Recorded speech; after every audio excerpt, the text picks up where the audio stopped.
पवित्र बाइबल जीवन देने वाली पुस्तक हिंदी ऑफिशियल यूट्यूब चैनल में आपका स्वागत है। हमारे वीडियो प्रतिदिन प्राप्त करने के लिए कृपया हमारे चैनल को सब्सक्राइब करें और नोटिफिकेशन आइकॉन भी दबाएं। आज का पवित्र बाइबल पाठ पहला शामुएल के पुस्तक अध्याय 12। शामुएल का संदेश। तब शामुएल ने सारे इस्राएलियों से कहा, सुनो, जो कुछ तुमने मुझसे कहा था उसे मानकर मैंने एक राजा तुम्हारे ऊपर ठहराया है। और अब देखो, वो राजा तुम्हारे आगे आगे चलता है।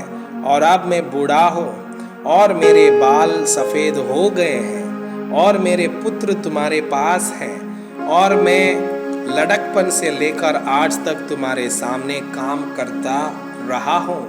मैं उपस्थित हूँ, इसलिए तुम यहोवा के सामने और उसके अभिषेक्त के सामने साक्षी दो कि मैंने किसका बैल ले लिया या किसका गधा ले लिया या किस पर अंधेर किया या किसको पीसा या किसके हाथ से अपनी आंखें बंद करने के लिए घूस लिया, बताओ और मैं वो तुमको फेर दूंगा।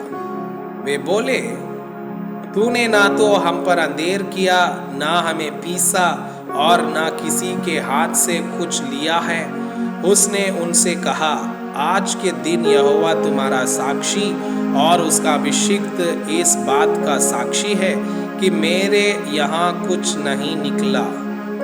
वे बोले, हाँ, वो साक्षी है।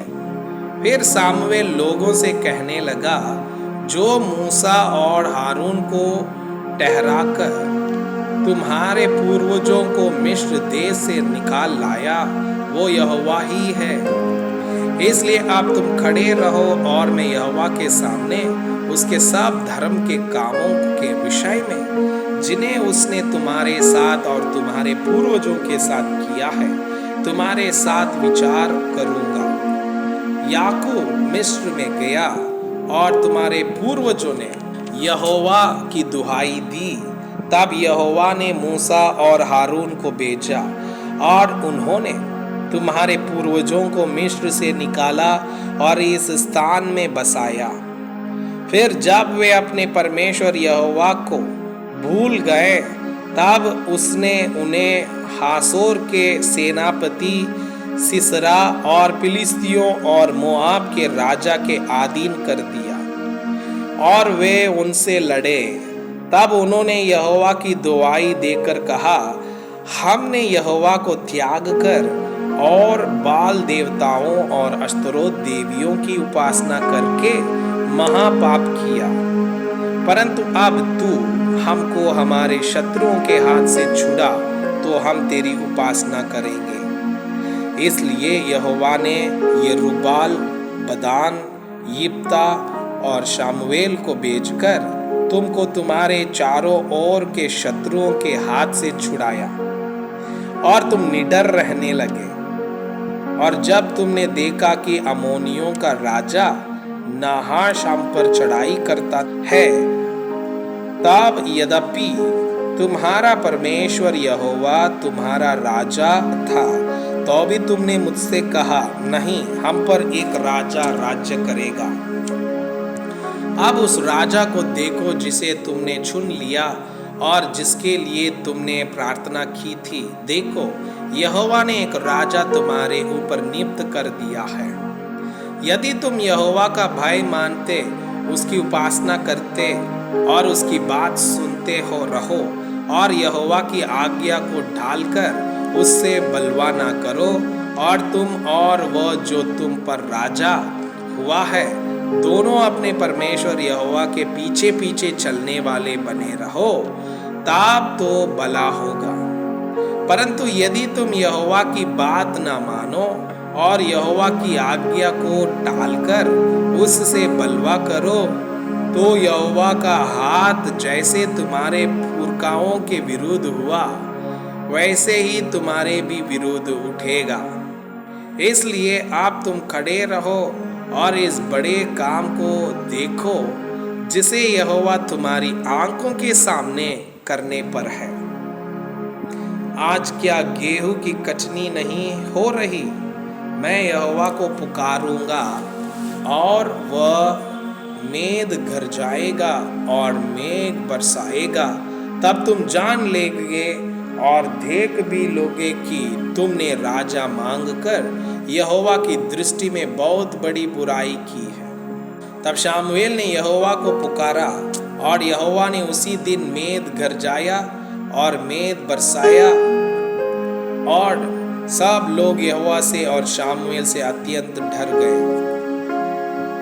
सब लोगों ने शामुएल से कहा, अपने दासों के निमित्त अपने परमेश्वर यहोवा से प्रार्थना कर कि हम मर न जाएं, क्योंकि हमने अपने सारे पापों से बढ़कर यह बुराई की है कि राजा मांगा है।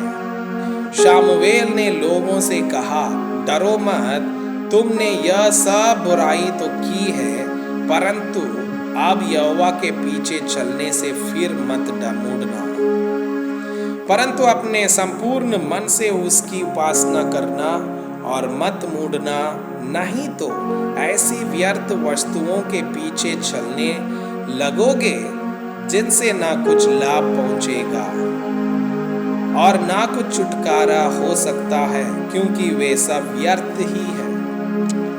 यहोवा तो अपने बड़े नाम के कारण अपनी प्रजा को ना तजेगा, क्योंकि यहोवा ने तुम्हें अपनी ही इच्छा से अपनी प्रजा बनाया है। फिर यह मुझसे दूर हो कि मैं तुम्हारे लिए प्रार्थना करना छोड़कर यहोवा के विरुद्ध पापी ठहरूं। मैं तो तुम्हें अच्छा और सीधा मार्ग दिखाता रहूंगा। केवल इतना हो कि तुम लोग यहोवा का भय मानो और सच्चाई से अपने संपूर्ण मन के साथ उसकी उपासना करो, क्योंकि यह तो सोचे कि उसने तुम्हारे लिए कैसे बड़े बड़े काम किए हैं। परंतु यदि तुम बुराई करते ही रहोगे तो तुम और तुम्हारा राजा दोनों मिट जाओगे। मैं आपसे यह अनुरोध करता हूँ कि कृपया आज का बाइबल पाठ को अध्ययन करें और जिन वचनों के द्वारा आप प्रभावित हुए उसे अपने कॉपी में लिखें और आज दिन भर इस वचनों को अपने जीवन में अभ्यास करें। परमेश्वर चाहता है कि आप उनके समान सिद्ध और पवित्र